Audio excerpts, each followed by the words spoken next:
Hello बच्चों, स्वागत है आपका हमारे यूट्यूब चैनल में। बच्चों, आज मैं आपके लिए क्लास 9th का साइंस का पेपर लेके आया हूँ। इससे पहले मैंने एक पेपर और अपलोड कर लिया था, उसको अगर आपने नहीं देखा है तो उसका लिंक मैं आपको डिस्क्रिप्शन में दे रहा हूँ। मैं इस पेपर को सॉल्यूशन के साथ करवाने वाला हूँ, तो वीडियो को बिना स्किप किए अंत तक देखें। दूसरी बात मैं आपको बता दूँ कि जैसे ही आपकी 9th क्लास की एग्ज़ाम ख़त्म होती है तो मैं आपके लिए 10th की साइंस और मैथ के वीडियो बनाने वाला हूं, तो इसलिए चैनल को भी सब्सक्राइब कर सकते हो, जिससे जो आपकी 10th क्लास का जो सिलेबस है वो कम से कम छुट्टियों में ही पूरा हो जाए। तो इसलिए आप चैनल को सब्सक्राइब कर सकते हो और अपने दोस्तों के साथ शेयर भी कर सकते हो, जिससे आपके दोस्तों को भी कुछ फ़ायदा हो सके। तो देखो, इसके अंदर जो अपना जो स्टार्टिंग के जो क्वेश्चन है वो जो आपका पहले जो पेपर हुए हैं उसी पैटर्न पे आने वाले हैं, मतलब 1 से 10 तक।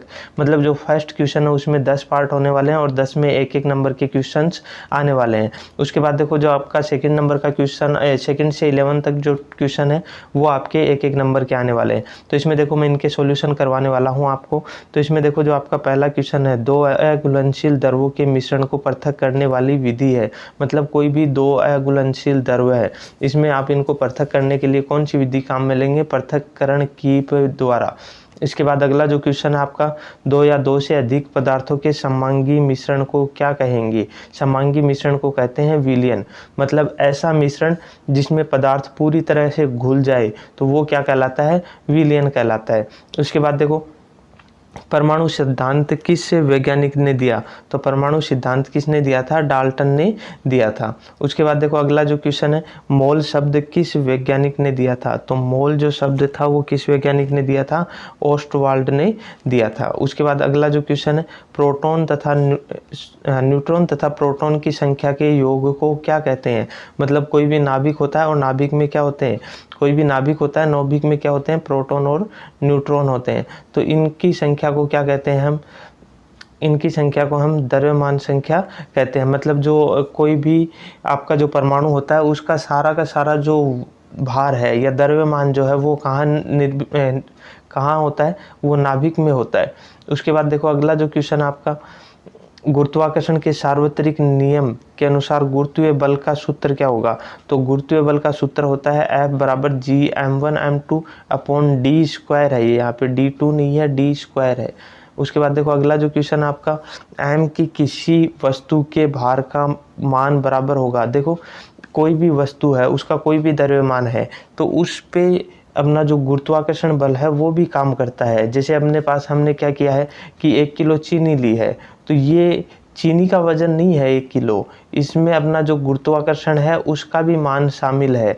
मतलब कोई भी वस्तु, अगर हम देख रहे हैं कि खुद का वेट अपना 40 किलो है तो अपने पे खुद के वेट पे भी गुरुत्वाकर्षण बल लग रहा है, अपना रियल में वजन इतना नहीं है। तो इसलिए यहाँ पे कोई भी वस्तु होगी जिसका द्रव्यमान m है तो वहाँ पे उसमें साथ में क्या लगेगा? गुरुत्वाकर्षण बल भी लगेगा। मतलब कोई वस्तु का द्रव्यमान अगर m है तो उसका जो पूरा भार होगा वो किसके बराबर होगा? mg के बराबर होगा। उसके बाद देखो, डेंगू बुखार का रोगजनक होता है। देखो, यहाँ पे दे रखा है विषाणु दे रखा है, जीवाणु दे रखा है, प्रोटोजोआ दे रखा है, कवक दे रखा है। तो यहाँ पे डेंगू बुखार का जो रोगजनक होता है वो क्या होता है? वायरस होता है। इनमें से कोई सा भी नहीं है। मतलब यहाँ पे क्या आएगा? राइट आंसर इसका वायरस होगा। उसके बाद देखो, अगला जो क्वेश्चन, ग्रीन हाउस प्रभाव के लिए उत्तरदायी प्रमुख गैस कौन सी है? मतलब ग्रीन हाउस में सबसे ज़्यादा प्रभावी गैस कौन सी होती है? तो वो कार्बन डाइऑक्साइड होती है। उसके बाद देखो, अगला जो क्वेश्चन, वर्मी कंपोस्ट किस जीव द्वारा निर्मित होती है? तो वर्मी कंपोस्ट केचुए के द्वारा निर्मित होती है। उसके बाद देखो, निलंबन क्या होता है? तो निलंबन क्या है? निलंबन की परिभाषा अपने को लिखनी है। तो निलंबन देखो, एक कोई असमांगी मिश्रण है। असमांगी मिश्रण मतलब अपने पास जो पूरी तरह से घुल नहीं पा रहा है, तो जिनके कण क्या मतलब आपस में घुलते नहीं है, तो वो ही क्या कहलाता है? निलंबन कहलाता है। जैसे अपने पास क्या है? आटा और पानी है, ये क्या है? एक असमांगी मिश्रण है। अब ये असमांगी मिश्रण ही क्या कहलाता है? अपना निलंबन कहलाता है। मतलब कोई भी ऐसा पदार्थ, जैसे पानी में मिट्टी मिला दी, तो ये क्या है? एक असमांगी मिश्रण है और असमांगी मिश्रण ही क्या कहलाता है? अपना निलंबन कहलाता है। उसके बाद देखो, रासायनिक संयोजन का नियम किसने दिया? तो रासायनिक जो संयोजन का नियम था वो किसने दिया? डाल्टन ने दिया। किसने दिया था? डाल्टन ने। उसके बाद देखो अगला जो क्वेश्चन है, परमाणु के केंद्र में स्थित धनावेशित भाग क्या कहलाता है। मैंने पहले ही बता दिया है कि परमाणु के जो केंद्र होता है, नाभिक होता है, उसके अंदर क्या होते हैं, प्रोटॉन और न्यूट्रॉन होते हैं।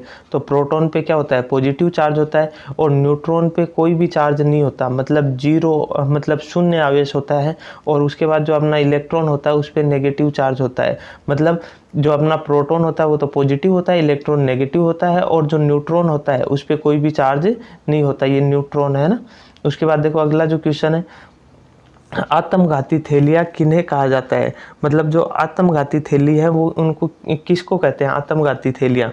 तो आत्मघाती थैली कहते हैं लाइसोसोम्स को। लाइसोसोम्स जो होते हैं उनको क्या कहते हैं हम, आत्मघाती थैली कहते हैं।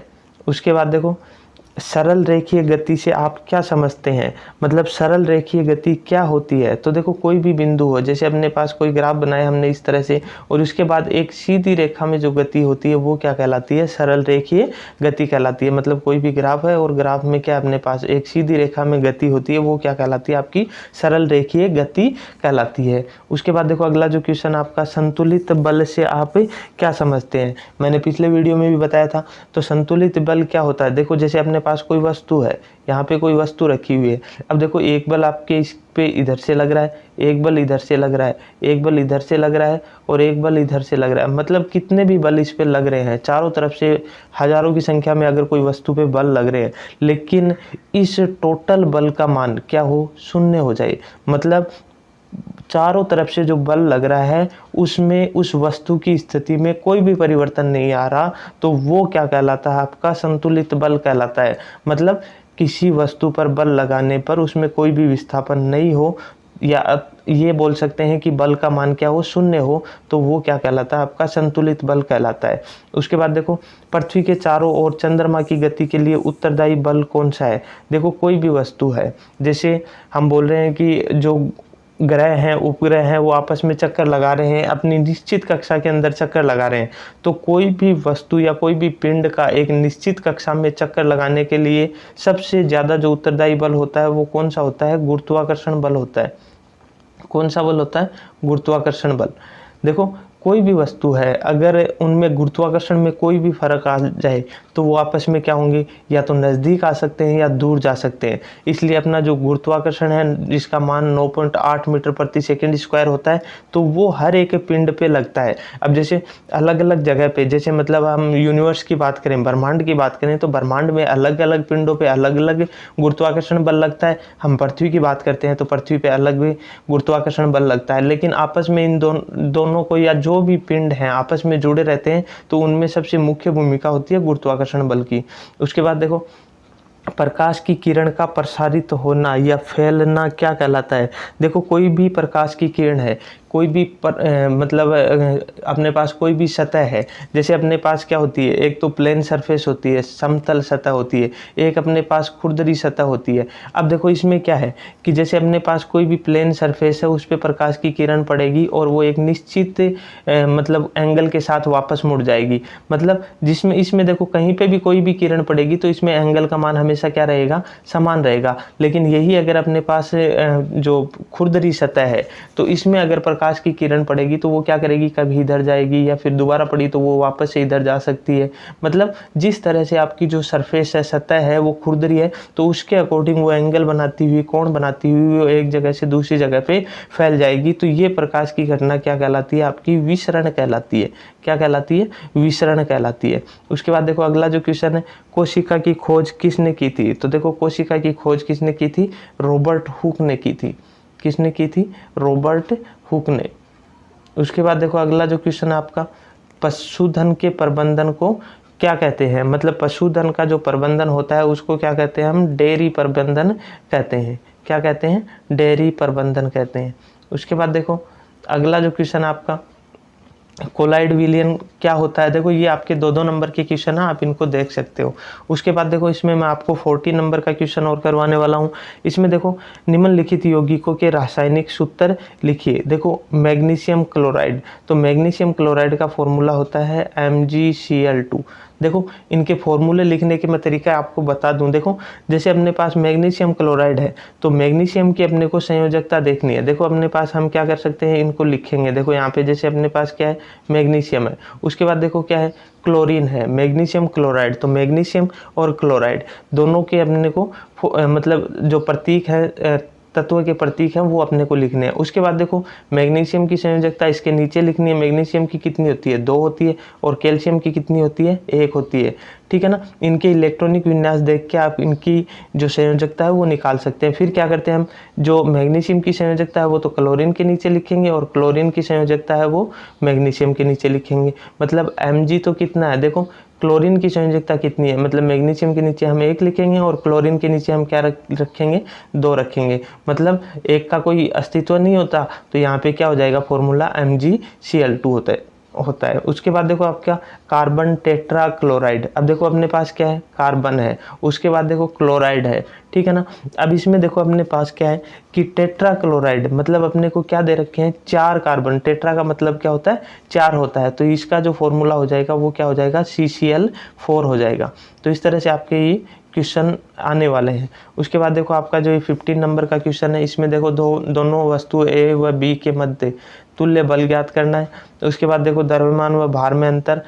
इस तरह से आपका ये पेपर आने वाला है। इसके आप स्क्रीनशॉट ले सकते हो, या फिर अगर आपको इस पेपर की PDF चाहिए तो मैं डिस्क्रिप्शन में टेलीग्राम ग्रुप का लिंक दे रहा हूँ, वहाँ जाके आपको इसकी PDF प्रोवाइड करवा दी जाएगी। तो इसको आप देख सकते हो। और अगर किसी क्वेश्चन में फिर भी डाउट हो तो कमेंट बॉक्स में बता सकते हो कि सर ये क्वेश्चन नहीं आ रहा है या इसमें कोई समस्या है, तो उसका सोल्यूशन मैं आपको करवा दूंगा। तो इस तरह से आप इस पेपर को देख सकते हो। और इससे पहले जो मैंने पेपर डाला है उसका लिंक भी आपको डिस्क्रिप्शन में दे रहा हूँ, तो वहाँ जाके आप उसको चेक कर सकते हो। कोई समस्या हो तो कमेंट बॉक्स में बता सकते हो। तो अच्छे से प्रिपरेशन करते रहो, और एग्ज़ाम के लिए बेस्ट ऑफ लक। धन्यवाद।